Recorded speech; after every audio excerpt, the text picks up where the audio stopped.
Ladies and gentlemen, good day and welcome to the Galaxy Surfactants Limited Q4 and FY23 earnings conference call. We have with us today from the management, Mr. Unatan Shekhar, Promoter and Managing Director, Mr. K. Natarajan, Executive Director and COO, Mr. Vaidyanath Kulkarni, Executive Director, and Mr. Abhijit Damle, CFO. This conference call may contain forward-looking statements about the company which are based on the beliefs, opinions and expectations of the company as on the date of this call. These statements are not the guarantees of future performance and involve risks and uncertainties that are difficult to predict. As a reminder, all participants' lines will be in a listen-only mode and there will be an opportunity for you to ask questions after the presentation concludes. Should you need assistance during the conference call, please signal an operator by pressing star then 0 on your touchtone phone. Please note this conference call is being recorded. I now hand the conference over to Mr. Unatan Shekhar, Promoter and Managing Director. Thank you and over to you, sir. A very good afternoon to all of you, ladies and gentlemen. I'm delighted to welcome you all for this final conference call for the financial year 2022-23.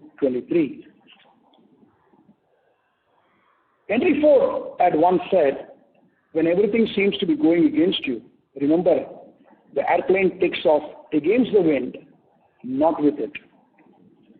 Over the last 24 months, we have had one such journey, and it is important for all of us to understand the story that has played out over the last 24 months.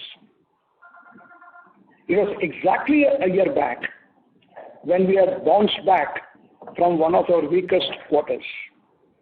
While we registered a robust performance in Q4 financial year 21-22, for the full year financial year 21-22, we had reported a decline in EBITDA and net profitability.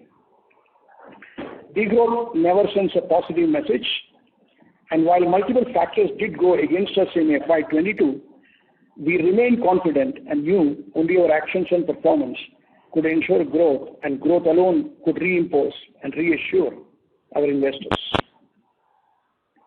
While FY21-22 was all about supply-led volatility, FY22-23 was all about managing demand cutbacks and astute risk management in an extremely volatile and corrective supply environment. Just to give you a glimpse, our major feedstock fatty alcohol, which constitutes 50 to 51% of our raw material purchases, corrected 50% just in the last 12 months. But when we compare it quarter on quarter, that is Q4 FY23 versus Q3 FY23, it has remained flat. Such has been the magnitude of correction that any speculative positions or wrong calls could have dented the business severely. A highly capable and experienced team with a strong understanding of the raw material markets, combined with a relationship quotient built over decades with our vendors, gave us the real edge in this market and ensured our march in FY22-23. Capabilities built along with perseverance and persistence, combined with small, consistent efforts, ensured we record our best financial performance till date. Truly a remarkable turnaround when compared to our performance 12 months ago, given the highly volatile macro backdrop. The consistency demonstrated by the team is worthy of praise, and I take this opportunity to acknowledge and thank each one of them for the same. Ladies and gentlemen, while numbers are lag indicators, one of the leading indicators is the equation we share with our customers. It gives me immense pleasure to share with you all that this year we received 2 prestigious awards from 2 of our key customers. Firstly, the Clean Future Partner Award from Unilever. This award was only given to 6 suppliers globally who have partnered with Unilever and through multiple innovations enabled them in their journey towards a cleaner future. Secondly, the Supplier Excellence Award for Global Fabric and Home Care segment 2022 from Procter & Gamble. Every 2 years, Procter & Gamble recognizes and thanks from over 40,000 suppliers, its key suppliers with excellence awards, in different business groups. It gives me great pleasure to share that this is the first time in the history of Procter & Gamble, an organization from India, Middle East, Africa, that is the IMEA region, has won this award. As it is said, success is a journey and not a destination. And for us, the journey of innovation, partnering with purpose with all our stakeholders, and delivering consistent performances continues. The inherent business model remains robust, and with a strong talent pipeline, we remain positive, confident, and optimistic about a bright future. Moving on to business performance, it is important we understand the structural drivers and focus more on the outlook. Starting with India, which continues to outperform, the uptick in premium consumption, revival of rural demand, and entry of a new player overall bodes well for the home and personal care space. While there may be a few quarters of volatility, I personally will insist that you all look at the bigger picture. Structurally, we are now getting into a zone where 8 to 10% volume growth across segments over the next 3 to 5 years is a strong possibility. Africa, Middle East, Turkey has been a point of concern now for the past couple of years. While macro headwinds on account of currency devaluation and inflation yet remain, there are signs of stability emerging. While it will be too premature to talk about growth, we do believe Africa, Middle East, and Turkey will emerge stronger from this. If we reflect on our Q4 performance excluding Egypt, the rest of Africa, Middle East, Turkey did see a 7% volume growth in this quarter. We do see this momentum sustaining. As for Egypt, volumes seem to be stabilizing and growth should make a comeback by H2 FY24. The rest of the world, which primarily includes the developed markets of Europe, Americas, and Asia Pacific, have again been impacted by geopolitical issues and inflation. The adverse performance here has impacted our specialty segment. The key here will be permanent receding inflation and resolution of geopolitical tensions. This holds the key because the bulk of the personal expenditure in the developed world today is being directed towards consumption of basic mass and prestige products, adversely impacting the frequency of premium consumption. While price hikes taken by major FMCG players did ensure top-line growth, across the board they have reported a volume decline. Their volumes hold the key for our specialties. With raw material prices and freight rates correcting, we do believe demand will make a gradual comeback. War resolution will further boost consumption in Europe, which holds the key for us. While the demand scenario barring for India remains hazy, our complete focus for FY24 will be to ensure sustainable volume-led growth. The last 3 years have been in terms of volumes, and while we have grown in terms of our profitability due to better efficiencies, recoveries, and exchange, volumes hold the key. The targets, as stated previously, remain the same. A volume growth of 6 to 8%, EBITDA growth higher than volume growth, and PAT growth being higher than EBITDA growth, with ROC in the 22% zone. The structural framework that has enabled our growth over decades remains the same, and volumes are an integral part of it. Therefore, continuing from Q3, we specifically would refrain from giving out an EBITDA per metric ton guidance for FY24, but as stated previously, it is safe to assume that your company will aspire to grow in terms of volumes as well as EBITDA for the coming year.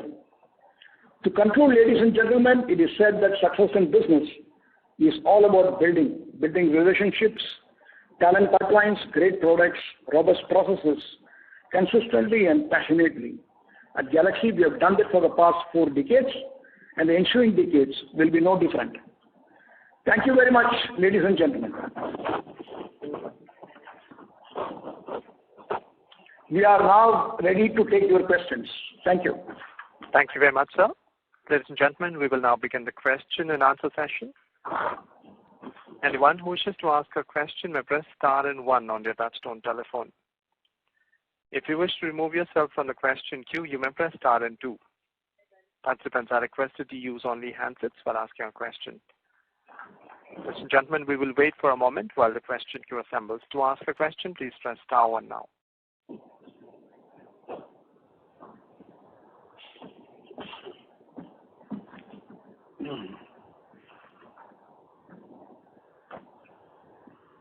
We take our first question from the line of Nikhil Rungta from Nippon India Mutual Fund. Please go ahead. Yeah, hi sir. Thanks for this opportunity. Sir, you indicated that the volume growth for next 3 to 5 years would be 8 to 10%, but you are guiding for 6 to 8%. I mean, no, when we mention 8 to 10%, we are talking about an optimistic possibility for India, for the domestic India consumption. We mentioned 8 to 10%. We see a good possibility as far as India, that is local India. Whereas when you talk about your guidance, it will be global consolidated volume. Okay? Okay, so 6 to 8% is what you are looking at. That is global consolidated volume. Yeah. Okay. And if you also can guide in terms of performance and specialty, what type of volume we are looking in each of them? So as we said, that the proportion of performance to specialty has been around 2/3, 1/3, and we believe that we will continue to remain around that particular zone. Okay. So my second question is on margin. I mean, in opening remarks, you mentioned that you will stop giving EBITDA per ton from going forward. But in terms of raw material, the prices are falling now. So what type of margin visibility should we have on that particular aspect? Yeah, Nitrogen, yes. So essentially, as we said, the margins will be a combination of the volumes that will happen plus the product mix. So our objective is to ensure that we are able to capitalize on every opportunity in terms of volume growth. And the raw material price reductions, obviously, we'll have to manage it very judiciously in terms of pricing it well, okay, to ensure that the demand growth is ensured and, ensure that we are able to make it margin accretive. So it will be a mix of a lot of stuff, but objective will be to ensure that we grow our EBITDA and PAT ahead of our volume growth. Okay. So last question from my side. What's your view on U.S. market now? I mean, our specialty was impacted last year because of U.S. market. So what's the view now?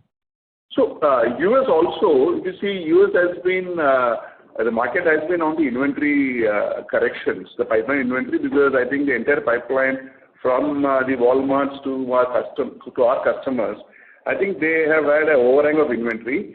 Our discussions with customers in the U.S. tell us that probably by the end of this quarter, they should have been done, okay, with the inventory corrections. And so we do expect that, we'll start having the demand coming back from Q2 of this financial year.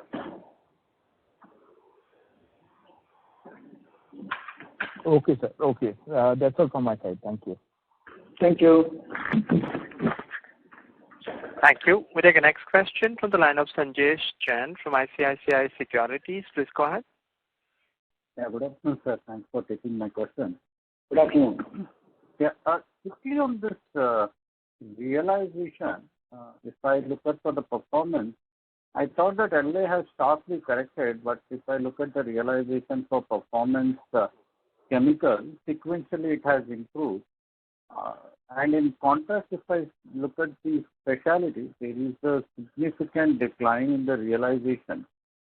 Can you help us reconcile specialty decline is largely because we have sold lower to the US and Europe and hence the mix has deteriorated? Is that the thing? And on the performance, can you help us understand that? Yeah, you're right. So actually the mix has been not favorable in terms of better realization. So that is what has impacted the lower realization in specialty. And in performance? Again the mix. So again, it's a difference. Yes. So performance also in terms of the way the mix is within our performance also has led to a better realization there overall. No, I thought LA is a common denominator. I can understand LAPSA and ethoxylate, but they were very small proportion. But otherwise, LA was a common denominator, and that's falling very sharply. Despite that, if I look at on a YOY basis or a sequential basis, there is an improvement. So what is leading this? What kind of mix? You're telling me that there is more SLS than SLES? No. So one is there you have, obviously in performance, you have a mix in terms of various grades of SLS and SLES. We have the right form, we have the liquid form. Okay, so there are various components of mix within my performance products. The other is also how we are able to manage the risk positions in terms of our fish alcohol. Okay, is also very important in terms of how do we manage the realizations in performance products. So that's what Shekhar alluded to in his opening speech as to how the team has managed this particular aspect very well. So the combination of all this is leading to a better realization in our performance products sequentially. Got it. The next question is on the ADD, which has been imposed by India on the LA. How is it going to play out for us in terms of the margin profile? Will it have any meaningful impact, or you think that's a non-event for us? No, so I think first we need to also know that this levy has been something that the entire industry, us and our customers have been contesting very, very heavily and intensely with the Director General for Trade Remedies. So first thing is that, and this particular contesting will continue. So this levy, let me clarify, is only for imports made for domestic supplies. So it is not applicable for imports that are made to cater to our export business. Sure. So what we're doing is that this notification has come in 2 weeks back. So we are reviewing this notification and in discussion with our legal team in terms of initiating all remedies available to us under the law to contest this levy. So it's not that we have just accepted it. Because any such levy which is inflationary is something that we need to contest, and we firmly believe this is unjust. So we are also in discussions with our domestic customers and strategic vendors to understand how they are going to be adjusting and responding to this levy. Because finally, this levy is going to be inflationary, and the impact of this levy will largely be borne by the end consumers. So what we need to do is we need to wait and watch as to how the situation will pan out in the coming months, and to understand how the ability of our consumers to absorb this impact. So yes, so there's a wait and watch game, contesting the levy, understanding, engaging with our domestic customers, engaging with our strategic vendor partners, and also waiting and watching as how the consumers finally end up absorbing this impact. Got it. But theoretically speaking, assuming that it remains unchanged, will it have any impact on the margins for us? No, so that is not something that, so we will then have to find ways, okay, to be able to be engaging with the customers, with our vendors. So we need to work it out. So it is too premature to comment on it, but yes, this thing would be to see how we are able to ensure that our margins are protected, and final summation, it will be reflective. It will only happen if the end consumers bear the brunt of the impact, but finally that's how it gets passed on. So that's what I said, we need to wait and watch because it's just 15 days old. And we need to ensure that we are able to ensure that the impact is contained. Got it. Second, on the volume growth on the ROW side, particularly US and Europe, is it more of a inventory destocking because of the steep fall in raw material, or customers are worried of an underlying demand itself? No, so in Europe it is certainly underlying demand cutback. Okay, there is something that we could clearly see, and that's the reason why consumers are more towards mass and masstige products in Europe. Whereas in US we would like to believe that the inventory destocking which has been going on for the last almost 6 months will come to a stop by the end of this quarter.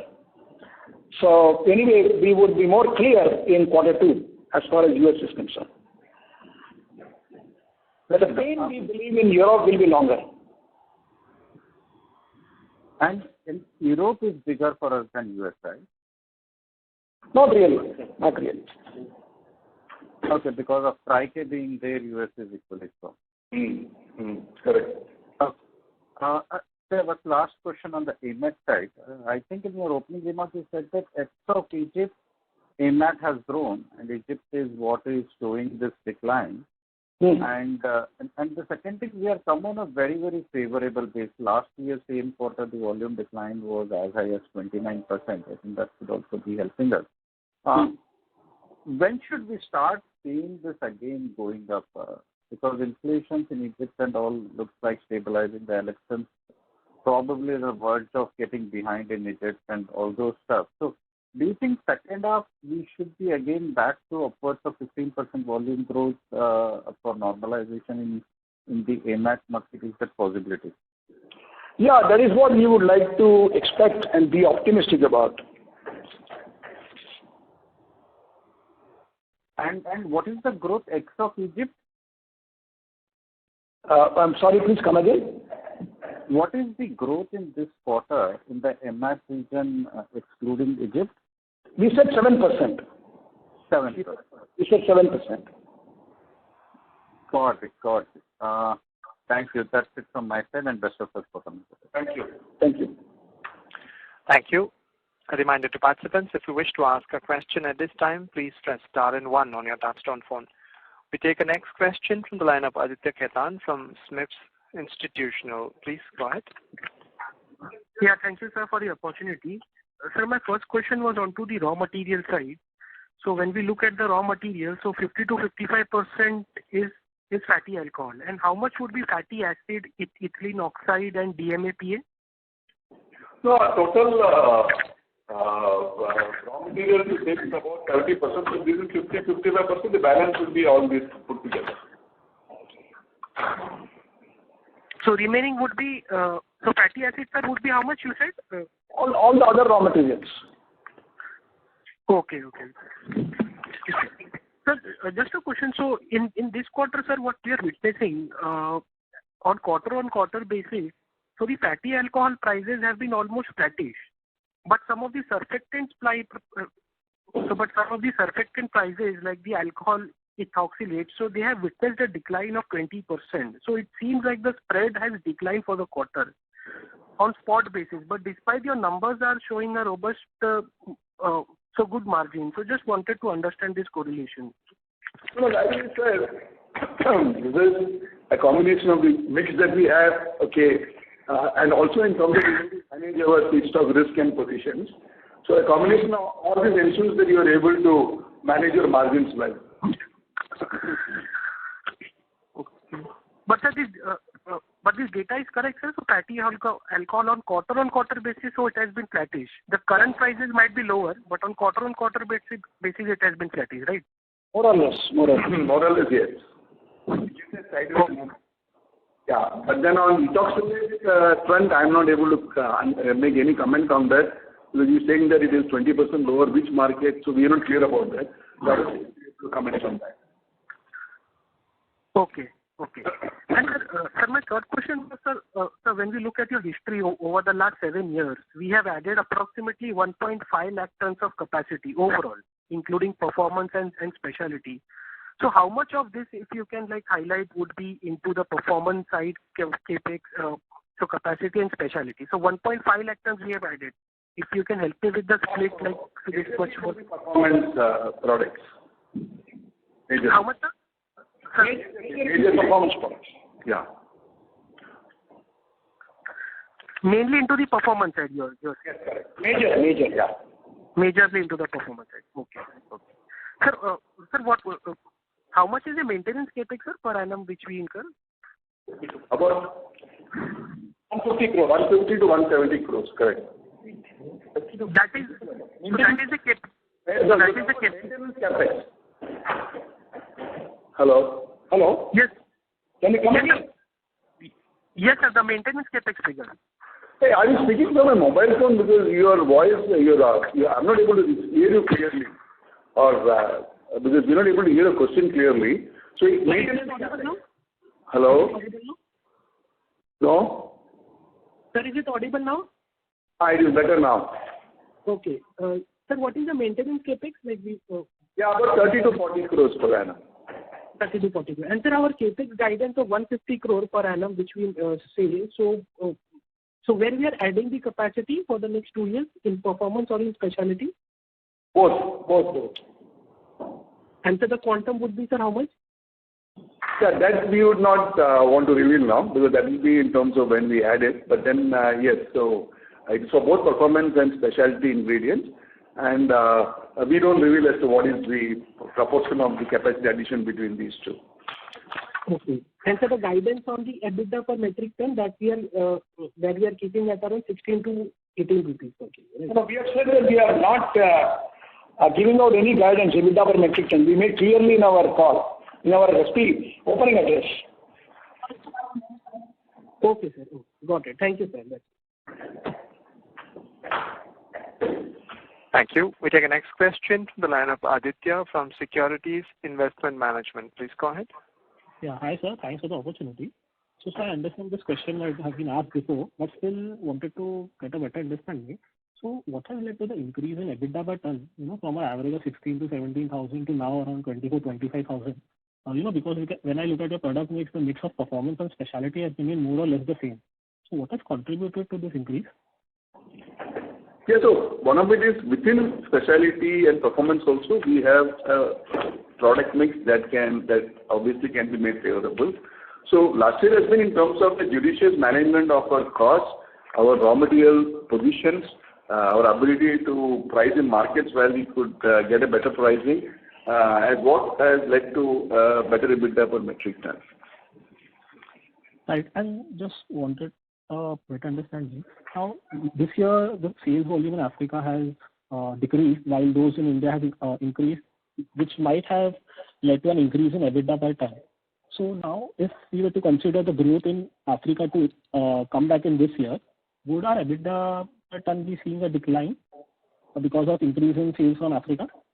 No, we want to ensure that we grow. We need to ensure that we grow our demand profitably. First is for the demand growth to happen in Africa, Middle East, Turkey. Then we will take all the appropriate positions to ensure that we leverage on the demand growth, because that is important. How it translates in EBITDA is something that will be a derivative. Okay, so we don't price based on EBITDA per metric ton as a derivative. So it's important that we need to understand this. Sure, sir. I'll come back in the day. Thank you. Thank you. We'll take the next question from the line of Rohan Gupta from Nuvama. Please go ahead. Hi, sir. Good afternoon. Sir, first question is just a clarification on our revenue from specialty care business. So, since in the current quarter presentation, we have not given the revenue from the current quarter in specialty, but it works out roughly 245 crores from specialty. Just wanted to reconfirm, is that number right? Yeah. Okay. So, sir, that marks a very sharp fall, almost 45% on YY, and even a very significant fall from 400 crore in Q3 to 245 crore in Q4. You mentioned that a couple of reasons, especially destocking in the US markets and the poor performance from Europe. This is also marked by deterioration in average realization because of changing product mix. That's what you highlighted. But sir, still what we understand that the specialty care markets, especially in US and Europe, is a pretty stable market, irrespective of this destocking and the kind of industry which we cater, which is FMCG led. We just wanted to understand that has there been any couple of products or the 2 to 3 products concentration which has impacted which has led to such a sharp fall in revenue from specialty, or it is across the product basket? Number one. Second, you mentioned that we expect the performance to start improving only from H2. Do we expect that the specialty care run rate will continue like this in the first half?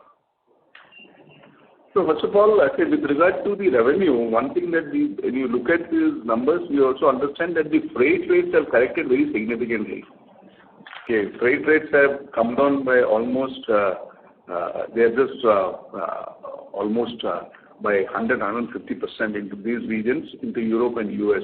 So that itself will have a reduction in the revenue portion of the specialty ingredients. Okay, so that's very. Second is when you said that it's a very, the specialty ingredients goes into a lot of prestige products, okay, in US and Europe. Now that the inflationary situation has actually reaching the whole demand by the consumers towards more of mass and masstige products.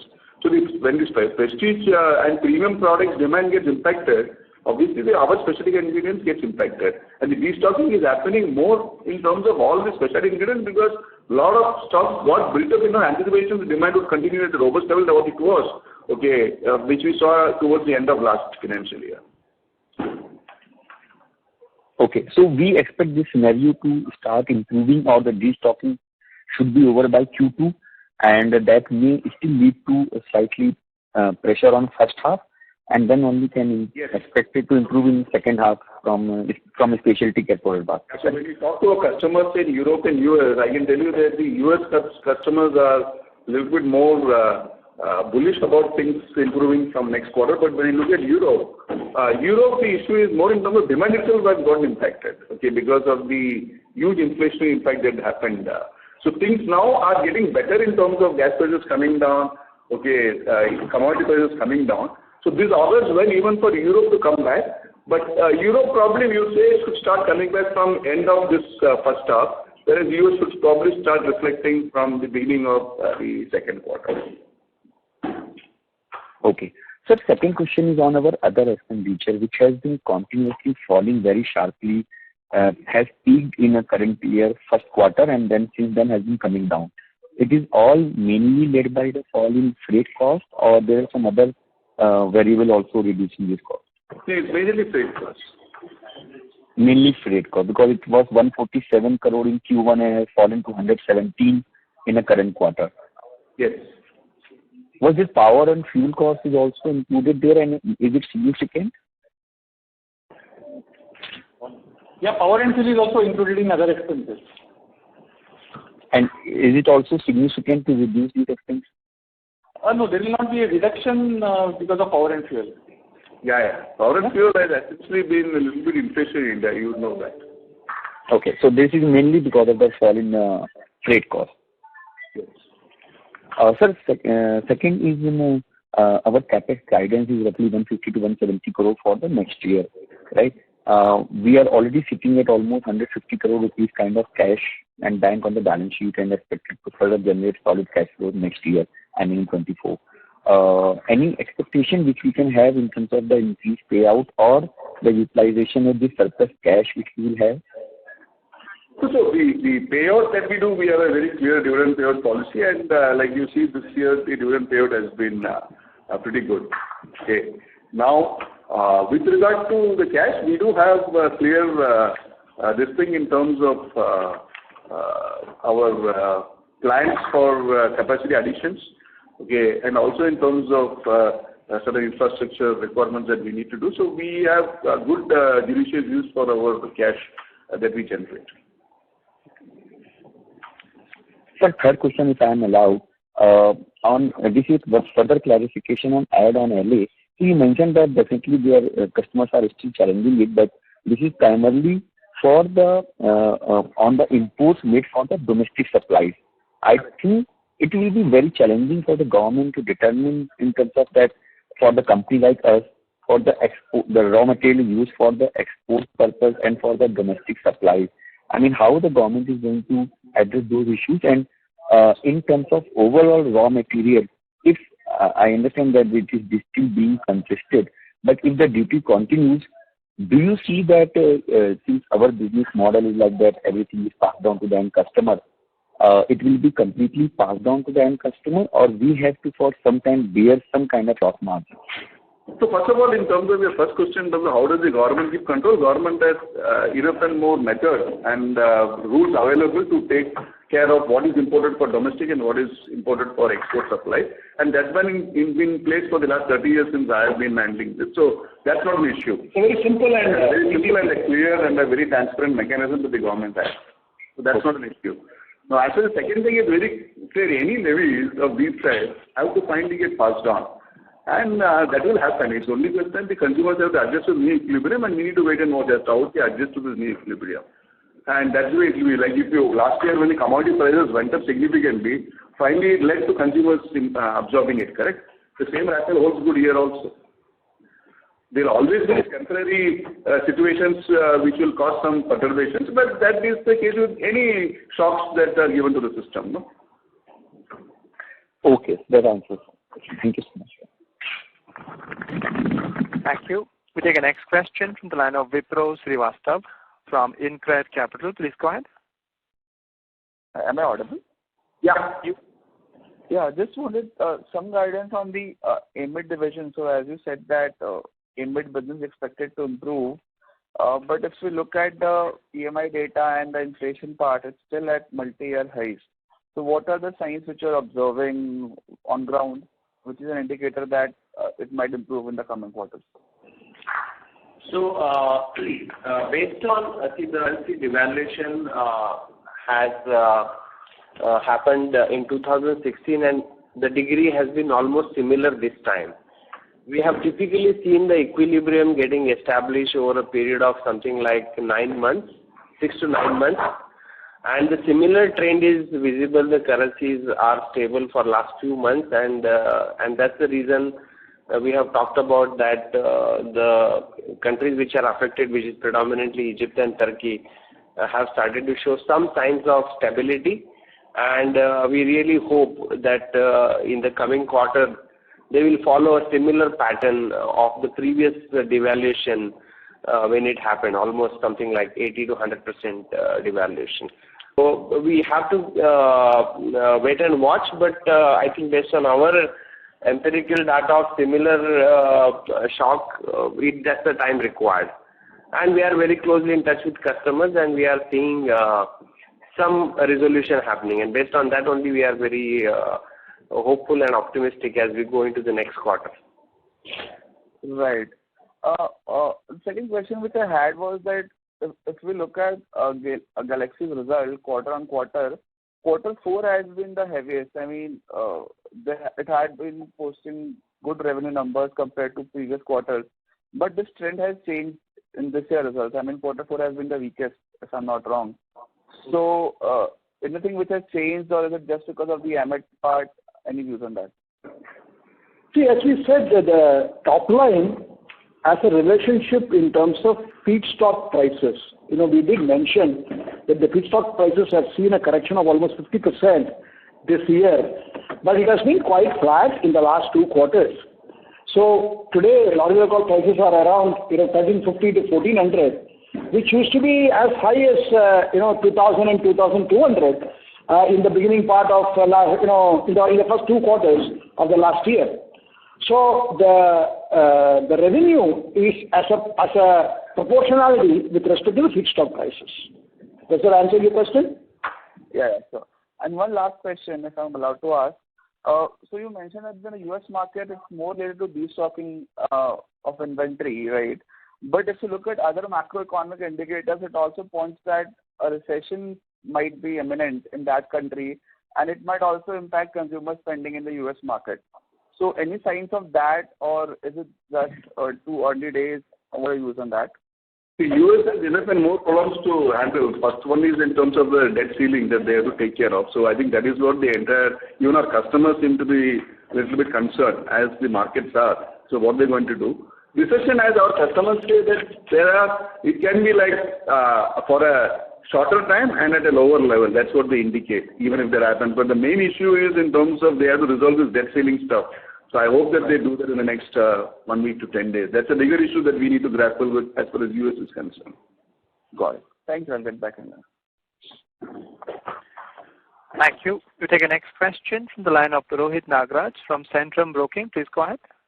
Yeah, thanks for the opportunity. Shekhar sir, in your opening remarks, you mentioned about the new company. I'm sorry to interrupt, Mr. Nagraj. There is a loud disturbance coming from your line. Could you please use the handset and speak a little closer to the mic? Thank you. Yeah, is it better? Much better, sir. Please go ahead. Thank you. Yeah, thanks. Thanks for the opportunity. Sir, in your opening remarks, you mentioned about the new competitor. So could you just give a little more details in terms of which segment your competitor? We said new competitor. We said new player. New customer for us in the home and personal industry who is emerging. And all of us know who he is. Okay. I thought competitor. My bad. Sorry. Yeah. Second, in terms of Tri-K, any more understanding and how it is faring well, given that last year the specialty care products has got impacted, so I believe there would have been impact on Tri-K as well. So what is the strategy on which we are working, and what is the timeline that this particular segment can be a substantial segment over the next 3-4 years? See, whatever we mentioned about US is valid for even the Tri-K business. Okay. Now, what we have done is in terms of fortifying our product portfolio in terms of new innovations. We have come up with innovations to address what we call the indie brands, the small customers, and then we have come up with multifunctional products for various combination of end-use benefits. So that is what we have done in terms of preparing ourselves, in terms of fortifying ourselves. Now, but what is important, as we said, is that the demand suddenly has to come back, and people have to start spending on premium products from what they have done in the last few quarters in terms of spending more on mass and prestige products. Right. Got it. So second question in terms of ethoxylate. So what we understand is that on the agrochemical side, the demand has been quite lackluster, and obviously ethoxylates also go in that particular segment. So will there be any, is there any fungibility that ethoxylates going into agrochemicals can also go into home and personal care or the FMCG products, and will that have any kind of impact on us? See, we are very, very selective in terms of the ethoxylates that we make and sell, and to the types of customers. Okay, so we are not in the general ethoxylate market. We are very, very selective and very, very specific, and a large part of our ethoxylates goes for captive consumption. Sure. Got it. Thanks for answering all the questions, and best of luck, sir. Thank you. Thank you. We take the next question from the line of Anubhav Sahu from Macro Research. Please go ahead. Hello. Thanks for the opportunity. So a couple of questions. First of all, wanted your comment on the volatility of fatty alcohol prices. The prices which we have seen in fiscal year 22 and 23 were probably due to unprecedented situation, labor shortage, implantation, or supply side issues. They may not repeat so frequently. So going forward, would it be reasonable to think that now the prices would be more range bound? Just wanted your opinion on that. Yeah. So essentially, if you see, I don't think there are any supply constraints. But today, now, in terms of availability of labor, so I think that has all come back to normal. But I think there have been talks of El Nino. There can be some impact on production and all that. We need to wait and watch. But barring those sort of situations, we know that the demand seems to be tepid in terms of the palm oil. So it should be more flattish. We don't expect any great spikes, except if there is going to be a supply side issue in terms of weather pattern. Got it. And secondly, on the domestic market, we seem to have had a good turnaround for last 2 to 3 quarters. Good volume growth here. So would you want to call out which end markets are doing well for us in India? And any comment on channel inventory that looks like on a normal level? And do you see any pockets where the discretionary spending is having an impact on any of the sub product categories? Oh, India, typically the growth has been, I think, India as a market is majorly tilted towards mass and prestige products. So the growth is across these two segments. The premium and prestige segment, which has moved to the D2C channels, yes, there have been, although it's a small portion of the market, there have been some corrections, but I think that also should start coming back. But yes, India has been growing across the mass and prestige segments. As you know, rural demand has been something that started making a comeback now. So urban has been making a major portion of the growth that has happened. And so that composition of the market growth continues. D2C brands should start picking up in the coming quarters. Okay, that's great. That's very helpful. Yeah. Thank you. We'll take the next question from the line of Shalini Gupta from East India Securities. Please go ahead. Yeah, sir, I had a couple of questions. Sir, performance surfactants volume growth is 12% for the quarter. So, what would have driven this growth? If in case you've discussed this, I'm sorry because I joined the call rather late. So it is not 12%. It's not 12%. No. Performance surfactants growth has been about, as far as only for the quarter, yeah. For the quarter it has been 12%. And as you said, a large part of it has been driven by the growth in domestic India. Okay. And sir, Turkey and Egypt are two very important markets for you. Now, some of the people who are selling to Turkey and Egypt say that they have experienced very, very significant growth in those markets. So, sir, what has been your experience in Egypt and Turkey? As you said, we are seeing a revival in terms of consumption. Last quarter, as you know, we have grown 7% on rest of Africa, Middle East, Turkey, other than Egypt. Okay, so we do see certain green shoots in terms of consumption coming back. In these. So which industry is you referring to when they say they are seeing a good growth in Egypt and Turkey market? Consumer. Consumer, the local markets there. No, see, these are companies. Lot of you would know, I'm sure, that there are a lot of our domestic consumer companies who have large presence in Egypt, Turkey. And they have a large international presence. And in the call, they said that these two markets, particularly, they mentioned have done very well. So I'm just referring to that.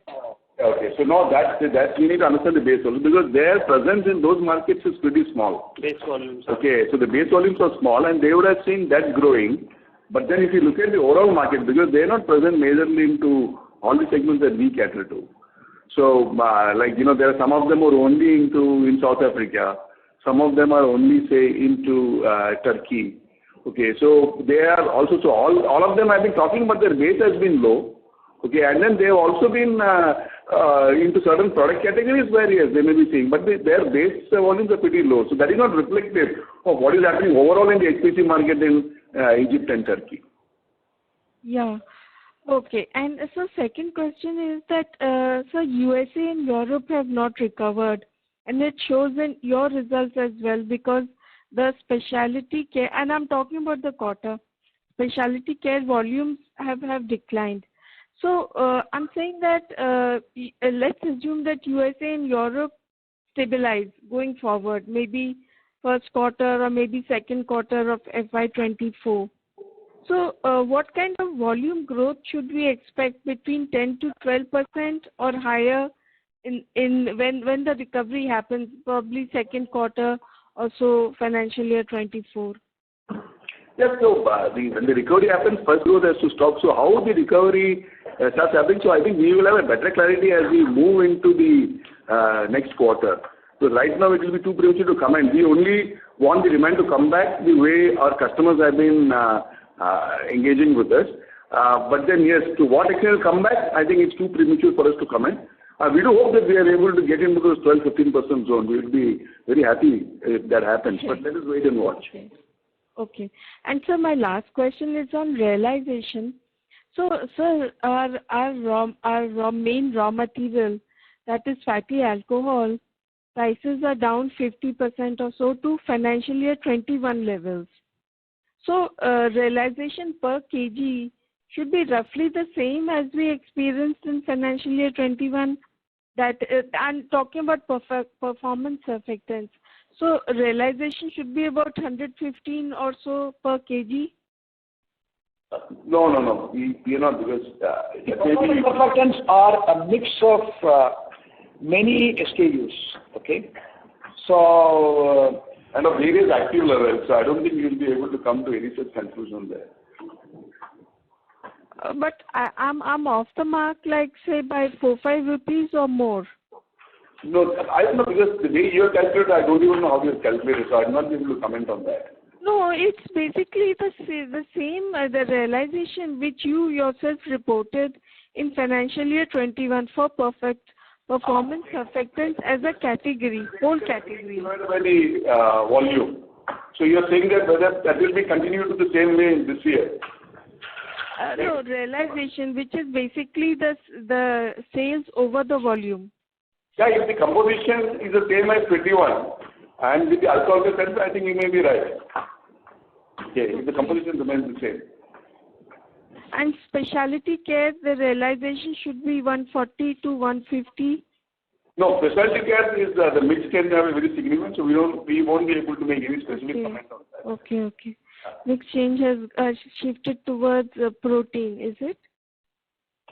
No, there are many components to that, so I don't think we'll be able to explain that in a very clear way the way you want it. All right. Okay, sir. Thank you. Those were my questions. Thank you. Thank you. Take a next question from the line of Bobby Chairaman from Falcon Investments. Please go ahead.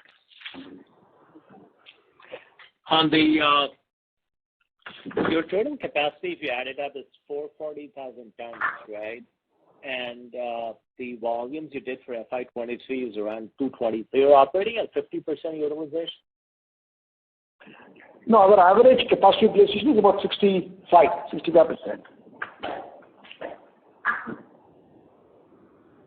65%. Yeah. Right. So you don't consider across almost 200 products. Okay. Yeah. Right. So a major driver of your EBITDA margins would be the operating leverage, right, as it goes up to 80% or something. Yeah. But as we have always said, when it reaches 80%, we start thinking about a new capex. Okay. So you have quite a lot of free capacity now. Yeah, because it's not a free capacity across every single product line.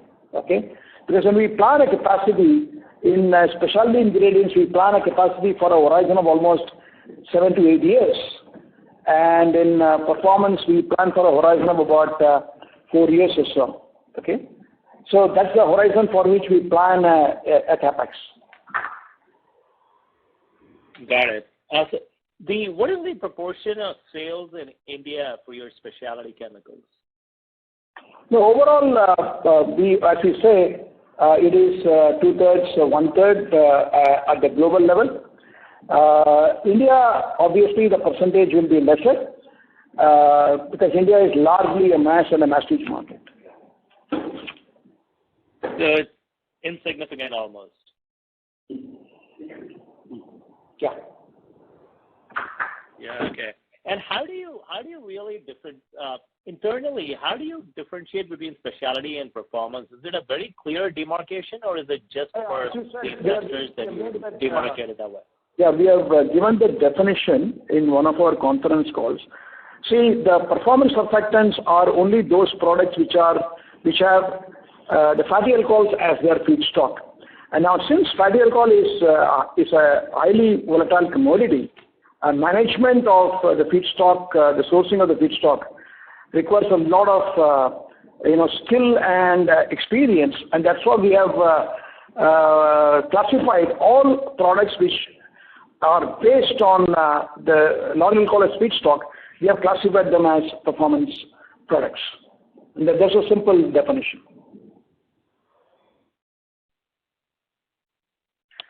Thank you. As we lost the line of the questioner, ladies and gentlemen, we have reached the end of the question and answer session. I now hand the conference back over to the management for closing comments. Over to you, sir. Yeah, thank you.